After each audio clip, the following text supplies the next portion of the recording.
और पूरे बिहार में माफिया को खुलेआम सत्ता का संरक्षण मिल रहा और इसने अकूत दौलत कमाई है। और नवादा शहर में इसका मकान देखिएगा तो लगेगा कि किसी महाराजा का राजमहल हो। और आजकल तो बिहार में सारे बड़े अपराधियों को मोबाइल की सुविधा है, तो मोबाइल पर राजवल्लभ यादव और पलटू राम की बात हो गई है और सौदा पक्का हो गया। अब बताइए कितना बड़ा पाखंड है कि जो आदमी रेप के मामले में उम्र कैद काट रहा है वो एक यज्ञ में जाएगा।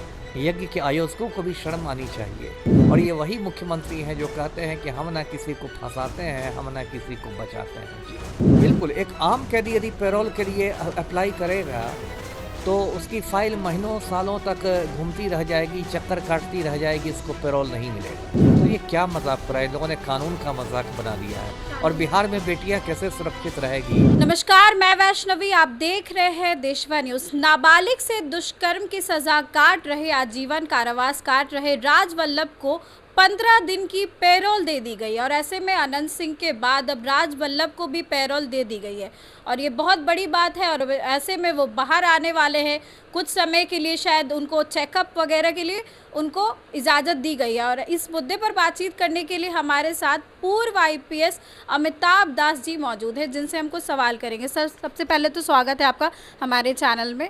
राजवल्लभ के बारे में आपने देखा होगा, राजवल्लभ के बारे में कि 15 दिन की पैरोल, उन पे कोई छोटा मोटा मुकदमा नहीं है, उन पे बहुत बड़े आरोप है और सिद्ध भी हो चुका है। आजीवन कारावास काट रहे कि नाबालिग के साथ उन्होंने दुष्कर्म किया और इसके बाद भी क्या लगता है कि इन लोगों को पैरोल दे दी जाती है और ये लोग बाहर निकल जाते हैं? नहीं, ये बहुत शर्म की बात है। देखिए, जो हमारे मुख्यमंत्री हैं पलटू राम, वो माफिया डॉन अनंत सिंह के चपरासी बन गए हैं और पूरे बिहार में माफिया को खुलेआम सत्ता का संरक्षण मिल रहा है। अब देखिए, 2 साल पहले इसी सरकार ने, इसी पलटू राम ने आनंद मोहन जैसे खूनी को जेल से बाहर निकाल दिया और उसके लिए बिहार सरकार के कायदे कानून बदल दिए गए, जेल मैनुअल में संशोधन कर दिया गया।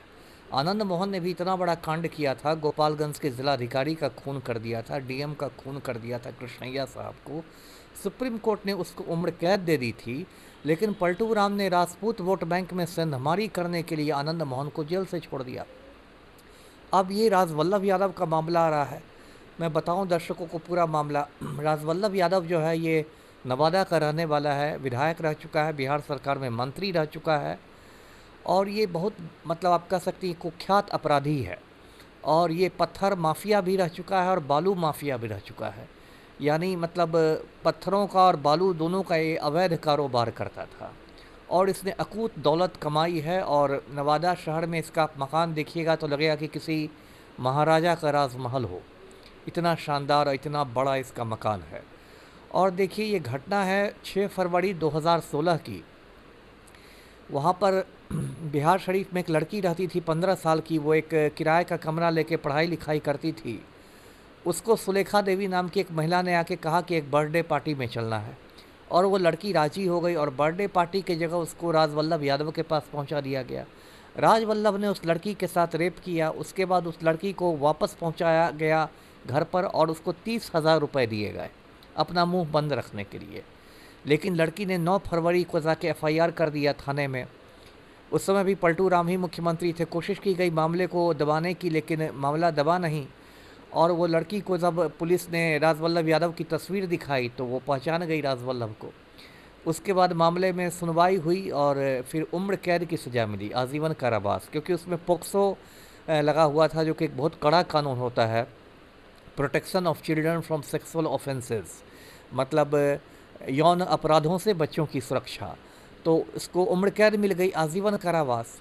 उसके बाद क्या हुआ कि इसकी जो पत्नी है राजवल्लभ की, विभा देवी नाम है, उसको राजद ने टिकट देके नवादा से विधायक बनवा दिया, एमएलए बनवा दिया। अब देखिए क्या है, 5 महीने बाद बिहार में चुनाव होने वाले हैं। अब समीकरण थोड़ा थोड़ा बदल रहा है। अब क्या चर्चा है सियासी हलकों में कि विभा देवी इस बार का चुनाव जदयू के टिकट पर लड़ेगी। पलटू राम उसको जदयू का टिकट देंगे नवादा से। और आजकल तो बिहार में सारे बड़े अपराधियों को मोबाइल की सुविधा है, तो मोबाइल पर राजवल्लभ यादव और पलटू राम की बात हो गई है और सौदा पक्का हो गया। अब देखिए, इसको 15 रोज़ के लिए बिहार सरकार ने पैरोल पर दे दिया है। जो बिहार सरकार का कारा विभाग है, जेल विभाग है, उसने दिया है। अब इसमें बहाने बहुत सारे बनाए गए हैं पैरोल के। एक कहा गया है कि वो अपनी जो वृद्ध माँ है उसका इलाज कराएगा, फिर अपना भी इलाज करवाएगा, एक और बहाना बनाया गया है कि अपनी ज़मीन का बंटवारा करेगा। आपको याद होगा दर्शकों को, पिछले साल मई में जब अनंत सिंह को छोड़ा गया था पैरोल पर 15 दिन के लिए, उस समय भी यही बहाना बनाया गया था कि ये ज़मीन का बंटवारा करेगा। और उस समय भी मैंने कहा था कि ज़मीन का बंटवारा करना है तो 4 जून तक रुक जाया जाए। 4 जून को मतगणना होती, वोटों की गिनती होती, उसके बाद वो ज़मीन का बंटवारा करता। लेकिन असली वजह ये थी कि मुंगेर लोकसभा सीट में ललन सिंह की स्थिति बहुत पतली हो गई थी और ललन सिंह की मदद करने के लिए अनंत सिंह को पैरोल पर छोड़ा गया था। और याद होगा दर्शकों को, अनंत सिंह ने पैरोल के दौरान इंटरव्यू दिया, मेरे बारे में भी अंट-शंट बातें कहीं, बहुत कुछ किया। और अब वही बातें राजवल्लभ में दोहराई जा रही है। अब मुझे तो ये भी सोचना है कि राजवल्लभ यादव एक यज्ञ में भी शामिल होगा। अब बताइए कितना बड़ा पाखंड है कि जो आदमी रेप के मामले में उम्र कैद काट रहा है वो एक यज्ञ में जाएगा। यज्ञ के आयोजकों को भी शर्म आनी चाहिए। तो जो कुछ हुआ है ये बहुत गलत दिशा में बिहार जा रहा है। आनंद मोहन हो, अनंत सिंह हो, राजवल्लभ यादव हो, सबके साथ पलटू राम खड़े हैं। और ये वही मुख्यमंत्री हैं जो कहते हैं कि हम ना किसी को फंसाते हैं, हम ना किसी को बचाते हैं। जी, तो यानी कि पूरा सोच समझ करके इन लोगों को पैरोल दी जाती है, उसके बाद ये निकलते हैं। बिल्कुल। एक आम कैदी यदि पैरोल के लिए अप्लाई करेगा तो उसकी फाइल महीनों सालों तक घूमती रह जाएगी, चक्कर काटती रह जाएगी, उसको पैरोल नहीं मिलेगा। लेकिन जो खूंखार अपराधी बिहार के होते हैं, चाहे अनंत सिंह हो या राजवल्लभ यादव हो, जो पलटू राम के बहुत करीबी होते हैं, उनको 1 मिनट में पैरोल मिल जाता है। और एक घिसा पिटा इन लोगों ने बहाना खोज लिया है ज़मीन का बंटवारा। और सारा कारा विभाग में बैठे जो भी जेल आईजी है, जो भी है, सब यही लिखते हैं, हाँ ज़मीन का बंटवारा करना है, ज़मीन का बंटवारा करना है। और ज़मीन का बंटवारा को छोड़ के वो आदमी हर काम करता है। अभी राजवल्लभ यादव बाहर निकलेगा, पलटू राम से फिर मिलेगा, पलटू राम बोलेंगे हाँ हाँ विभा देवी को हम लोग टिकट दे रहे हैं, और बाकी अपने लोगों से मिलेगा, चुनाव की रणनीति बनाएगा। तो ये क्या मजाक हो रहा है? इन लोगों ने कानून का मजाक बना दिया है। और बिहार में बेटियां कैसे सुरक्षित रहेगी जब बलात्कारियों के साथ हमारे मुख्यमंत्री पलटू राम उठते बैठते रहते हैं। जी, इस खबर को लेकर के आपकी जो भी राय है कमेंट सेक्शन में ज़रूर शेयर करें। इस खबर में बस इतना ही। आगे की अपडेट्स के लिए देखते रहे देशवा न्यूज़।